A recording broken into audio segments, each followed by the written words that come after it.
Hello everyone! I've got a Hitchcock review for you today. I do a Hitchcock review every once in a while when I feel like it, and today we're going to take a look at 1941's Suspicion, starring Joan Fontaine and Cary Grant, directed, of course, by Alfred Hitchcock. Fontaine plays Lena, an uptight, frumpy spinster who's the only child of wealthy parents living in the country. After a chance encounter with penniless playboy Johnny Aylesgarth, Grant, she's startled to become the object of his flirtatious pursuit. Soon she gives in to his charm, and despite her father's disapproval, they marry. After the honeymoon, Lena begins to get a clearer picture of her new husband's irresponsible habits, and as she uncovers the lengths to which he'll go to avoid work and get money, she wonders if she might be his means to a prosperous end. This is a good movie overall. Let me start with that. It's not one of Hitchcock's best, but it's a solid thriller. I've seen it a few times in my life, the last time being at least 11 or 12 years ago, so while I'd forgotten some specifics, I remembered the general plot, and when I decided it would be my subject for review this week, I went in thinking, okay, I like this movie. But something dawned on me about 20 minutes in, maybe it was even earlier than that. I know I've never considered Suspicion one of my favorite Hitchcock films, and I seldom think of revisiting it, but I suddenly realized I almost can't stand it.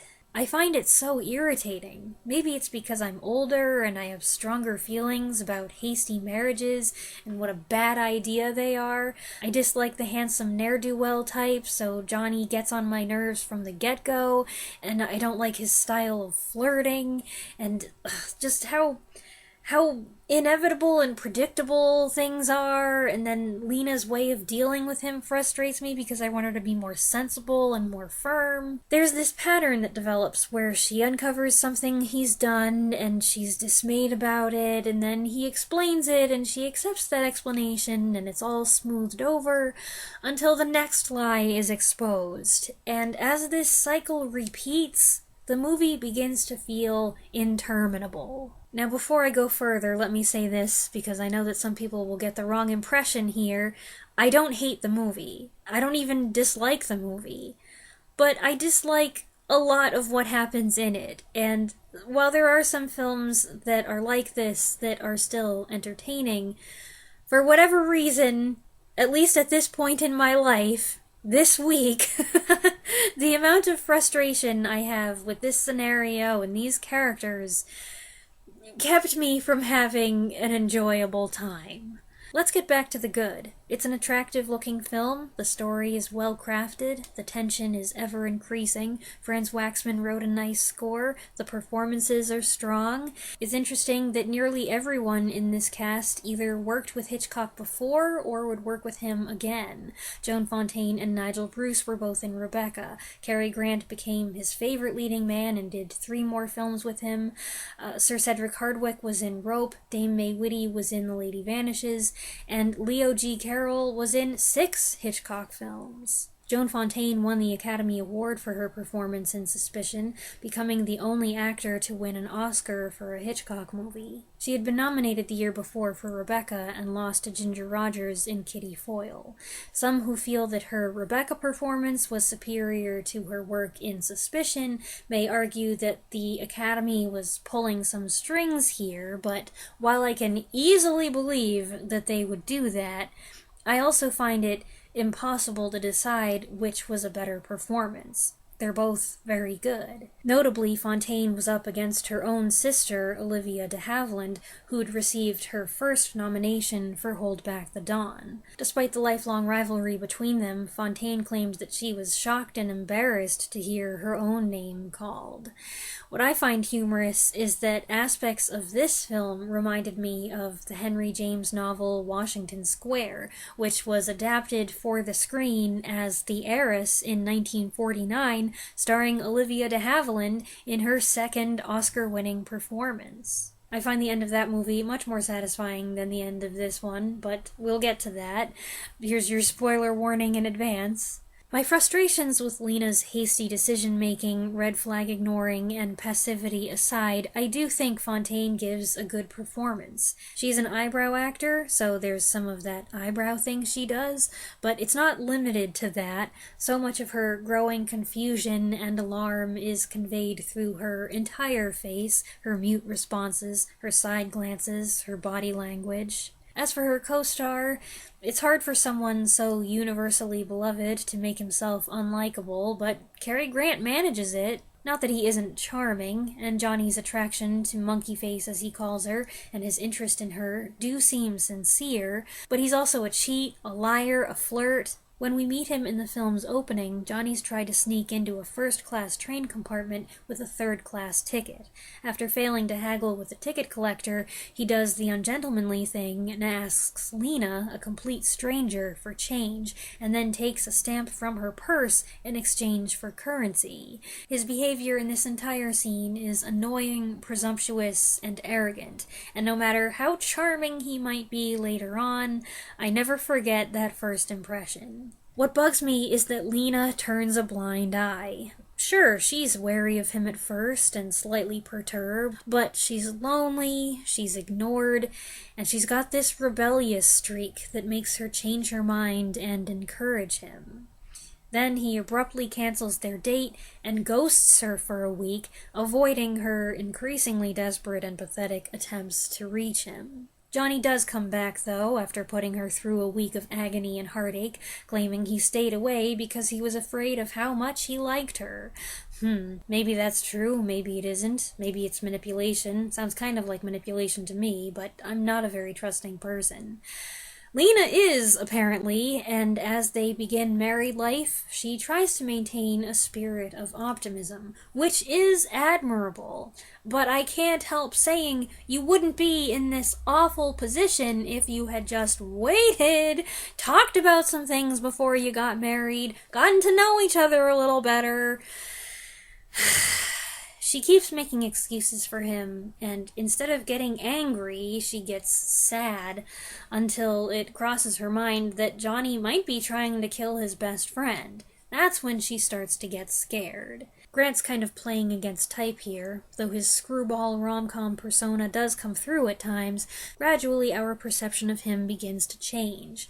Words take on a double meaning, and his more questionable or unnatural responses encourage us to doubt him, and each uncovered deception chips away at our ability to trust him. Yet nothing is ever shown to implicate Johnny's guilt. It's all suggestion, conjecture, inference. The film's most famous scene shows Lena anxiously waiting for Johnny, who she believes intends to poison her. In a beautiful shot, he climbs the stairs bearing a tray. All is dark except for this glowing glass of milk. Is it poisoned or not? The brilliant thing is, we never find out. It did occur to me that certain elements here were repeated 2 years later in Shadow of a Doubt. Now maybe this is a stretch, maybe I'm just seeing this because Shadow of a Doubt is my favorite black and white Hitchcock movie, but we have a heroine who becomes suspicious that a loved one has murderous tendencies, and she starts to fear that she'll become a victim. There's morbid conversation about how to get away with murder. I like the bit where the doctor's telling a story saying, in Gloucester, where we exhumed the body, and it cuts to him slicing into his guinea hen or Cornish game hen or whatever that is, like he's performing an autopsy. And Nigel Bruce, as Johnny's buddy Beaky, rivals Patricia Collinge for sheer obliviousness. Beaky could have been an annoying and tedious character, but his disarming sweetness makes his vapidity endearing. And he's so old-fashioned English. Let's talk about the ending, though. Many people dislike it to the extent that it almost ruins the film for them. The final scene has Johnny speeding around the cliffs. Lena's door pops open, and she starts freaking out as he either tries to push her out or pull her in. He stops the car, they jump out, and they struggle with each other just as they did on the hill earlier in the film. And as he loses his temper because she almost got them both killed, he says, he reveals that yes, he was interested in the poison, but it's because he was planning to kill himself rather than go to prison for embezzlement. And no, he didn't kill Beaky. His indignation and self-loathing seem genuine, but after so many lies, I find it hard to believe him. But Lena, after all the psychological turmoil she's been through and all the times he's deceived her, decides that she still loves him and pleads with him to stay with her. 2 seconds ago, she was confident he was trying to murder her, and now she's begging him to stay with her. He refuses, but then he gives in, and the last shot has him putting his arm around her as they drive back, implying all is well now. It's fast and it's messy, and though the music does turn ominous for a fleeting second, it sure seems like we've had a happy ending awkwardly thrust upon us. Maybe that made some people happy in the short term in 1941, and maybe it makes some people happy now, but it's an ending that leaves many people dissatisfied. Apparently, in the 1932 novel that this film is based on, Before the Fact by Frances Iles, spoiler, Lena does drink the milk and it is poisoned.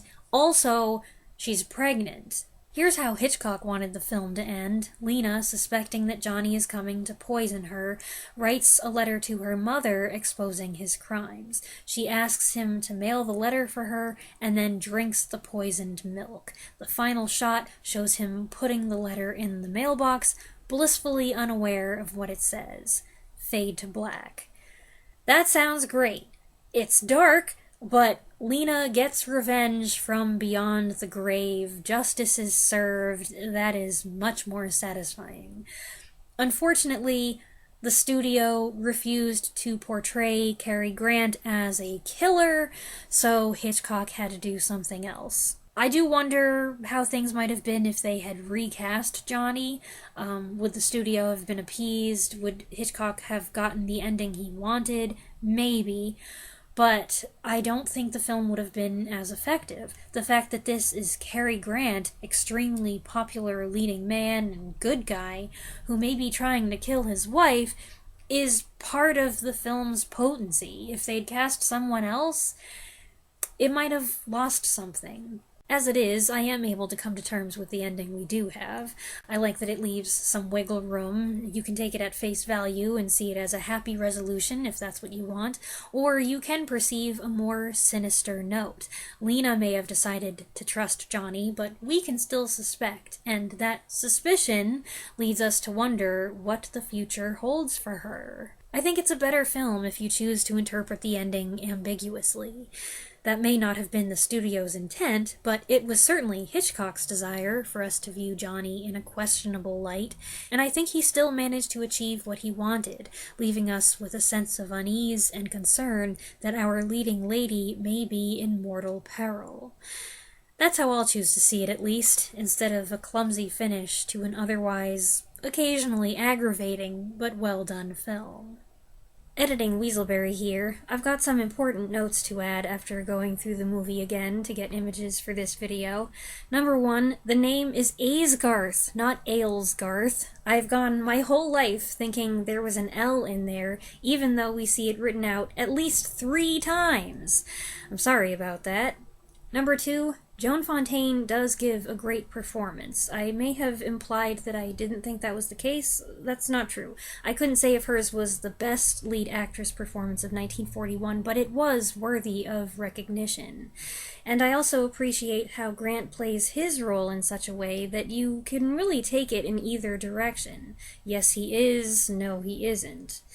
Number 3. Johnny/the story didn't irritate me as much as it did the other day. Granted, I did fast forward through some scenes, but this serves as a reminder that sometimes a movie's content can provoke a stronger reaction on one day as opposed to another, and no film critic is immune to this.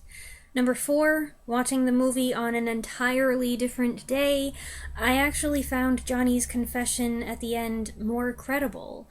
The frustration and hurt and desperation he expresses are not only convincing, they're corroborated by behavior we witnessed in previous scenes.